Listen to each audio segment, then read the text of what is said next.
is ain't exactly clear.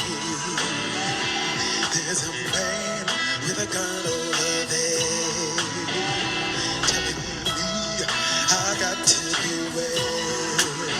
Think it's time we stop. Children, what's that sound? Everybody look what's going down. For What It's Worth, Liberals Just Aren't Cool Anymore by Keaton Weiss, Dissidence. Opening night of the Democratic National Convention ended with a performance of Buffalo Springfield's For What It's Worth by Billy Porter, accompanied on guitar by Stephen Stills. The intention was clear: to invoke the rebellious spirit of the 1960s and package it as a multi-generational call to action from both the old white man who wrote the song and the openly gay African-American superstar singing lead vocals. The performance earned rave reviews from the liberal Twitterverse and various mainstream publications, but was greeted less warmly by the accounts I tend to follow. Call me a curmudgeonly disgruntled commie if you must. You certainly wouldn't be the first to do so.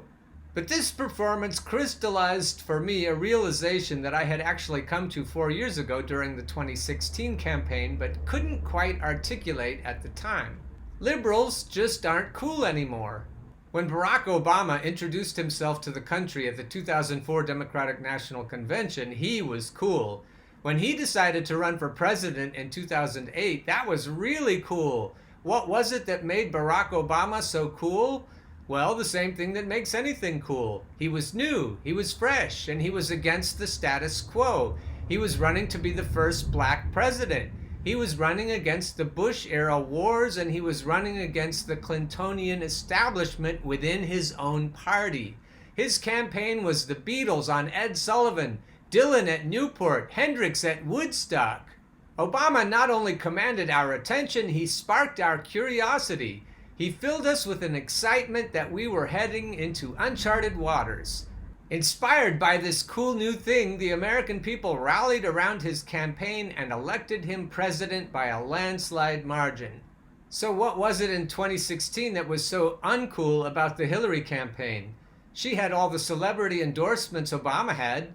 She, like Obama, had the trailblazer factor going for her. I'd argue with the giant asterisk that her husband was the president first and that she rose to prominence by covering up his various alleged sex crimes, but okay.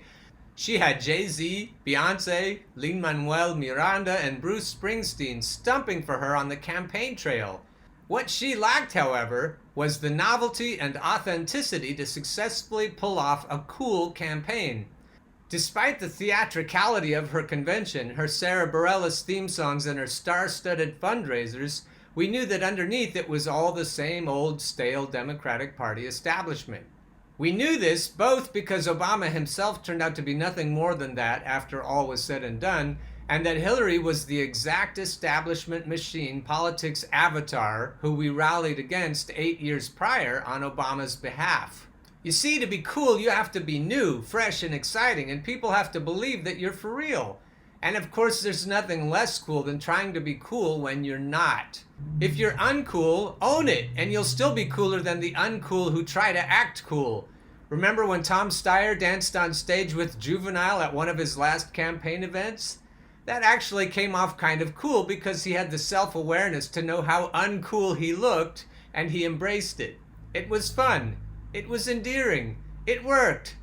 The Hillary Clinton 2016 campaign was like if Steyer had gone up there unironically, actually believing he could dance and not expecting to be laughed at. And now in 2020, the Democrats are still suffering from delusions of coolness. They're the kid who kept bringing his Pokemon cards to school long after the fad had passed. The party, along with their liberal base, doesn't understand that the public sees through their cheap facade of coolness. So when Billy Porter sings a contemporary rendition of a classic 60s anti-war, anti-police protest song about young people rebelling against the establishment, Blue MAGA eats it up. How cool, they think. What? You didn't think that was cool? OMG! That was amazing! It is apparently of no import whatsoever to these airheads that their party is not anti-war, not anti-cop, not down with young people, and they are the establishment. In fact, the lyric, young people speaking their minds, getting so much resistance from behind, is a perfect summation of the 2020 Democratic primary, where the young people's candidate of choice was systematically conspired against by a retrograde political and pundit class and choked out of the race by the older generations who voted overwhelmingly in alignment with the establishment's preference.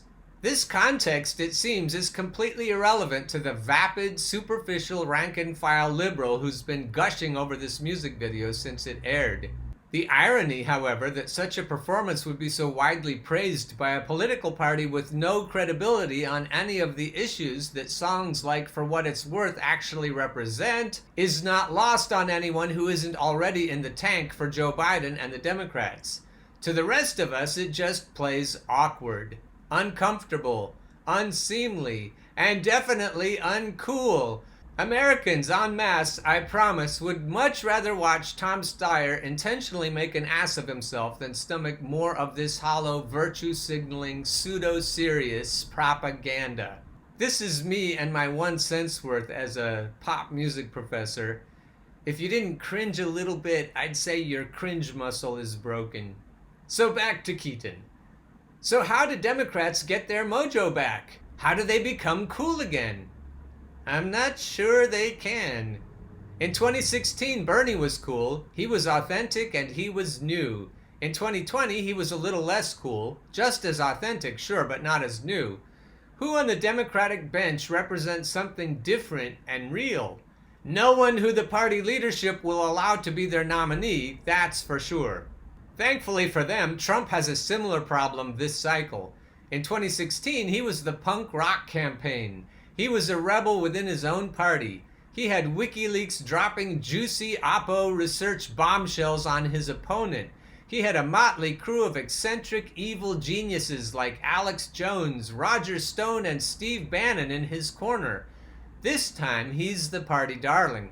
Julian Assange has been neutralized. InfoWars has been censored. Roger Stone got pinched, and he's got a nameless, faceless campaign staff of run-of-the-mill Republican operatives, all very uncool by comparison. So yes, Democrats have a shot to win this thing, but as a general rule of thumb, the least cool candidate in the race usually loses. And so if they want to close strong at their convention, perhaps the best thing they can do at this point is to book a DJ and call Tom Steyer. Well, they didn't do that, and so, if the least cool person loses, they're in big trouble. Keaton sent me a message on Facebook this morning and I memed it. You see where Chomsky said Trump is worse than Hitler? That means that as a lesser evil voter, if Trump ran against Hitler, he'd vote for Hitler, right? I thought that was effing brilliant, Keaton. I think you should run for president next.